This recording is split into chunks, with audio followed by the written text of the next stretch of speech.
The beginning of interest in post-Cold War information operations can be traced to the UN intervention in Somalia and the Rwanda genocide.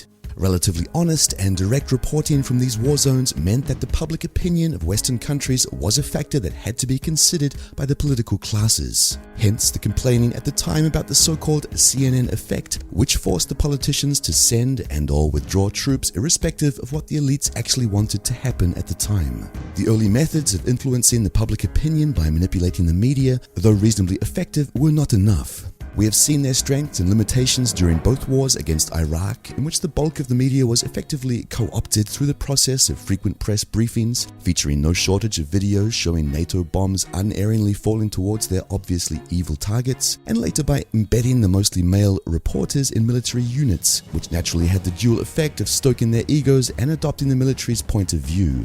Still, in spite of all that, it proved impossible to control the narrative, and the public support for the various US and NATO wars collapsed under the pressure of inconvenient news coming even from mainstream media, which clearly maintained a degree of independence. But if you fast forward a decade to the current wars in Libya, Syria, Yemen, Iraq, Ukraine and others, it is clear that something has changed.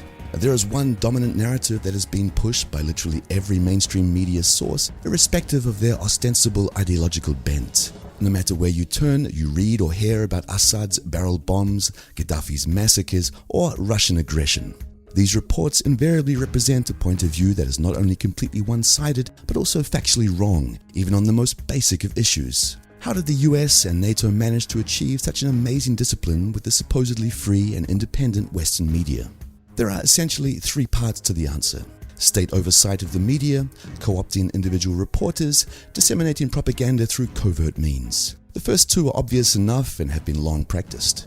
Media corporations are just that, corporations, subject to a variety of laws and regulations whose enforcement can be used to steer individual outlets towards adopting a desired point of view. Individual reporters' coin of the realm is access to privileged information, which may be granted or withheld depending on their effectiveness as government propagandists.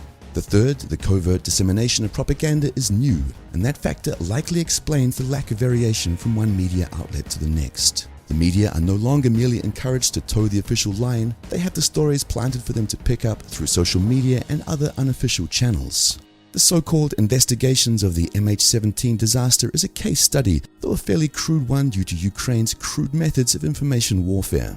But it is evident that nearly all the evidence implicating Russia or the Novorossiya insurgents was prepared by Ukrainian secret services, then laundered through social media before being presented to Western audiences as the truth, the only truth, and nothing but the truth. NATO is conducting similar operations which are harder to identify and counter because they are more sophisticated, better institutionalized, and provided with higher levels of funding. The United Kingdom, for example, maintains the 77th Brigade, whose subunits include the Media Operations Group and the shadowy 15th Psychological Operations Group that has been dubbed the Twitter Detachment. Germany has established the Zopcom BV, or the Bundeswehr Rapid Communications Center.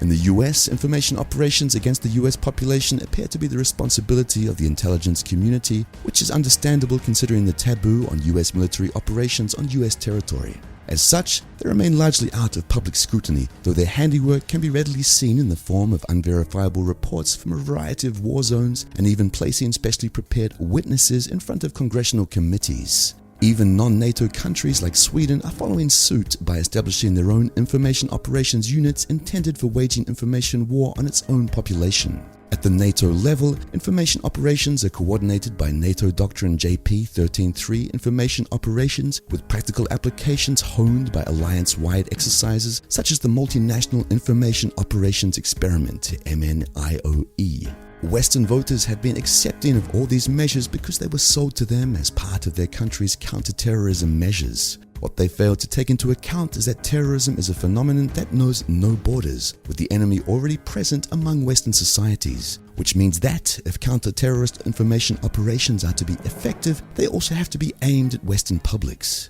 In the short term, information operations may be effective in manufacturing popular support for policies that otherwise no free society would accept. In the longer term, bypassing the public opinion means the elites are now more free than ever to embark on highly dangerous international adventures that would likely backfire and lower even further the already low standing of the elites. Therefore, the fact that the so-called free world elites increasingly have to resort to such dirty tricks in order to stay in power means that their grasp on power is slowly weakening.